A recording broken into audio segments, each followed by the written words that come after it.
to our channel. In today's video, we'll walk you through the process of editing your username on Snapchat. Whether you want to rebrand yourself or simply update your username, this full guide will show you how. Step 1. Open the Snapchat app on your device. Look for the Snapchat icon, either on your home screen or in the app drawer, and tap on it to launch the app. Step 2. Once the app is open, you'll find the profile icon in the top left corner of the screen. Tap on it to access your Snapchat profile. Step 3. In your profile, locate the gear icon in the top right corner. This is the Snapchat settings icon.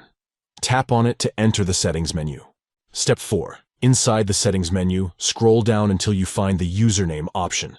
Tap on it to access your username settings. Step 5. Within the username settings, you'll see an option labeled Change Your Username.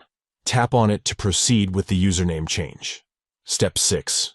It's important to note that you can only change your username once per year.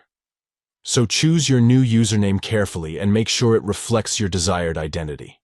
By following these steps, you can easily edit your username on Snapchat and give yourself a fresh online presence. Thank you for watching, and we'll catch you in the next video.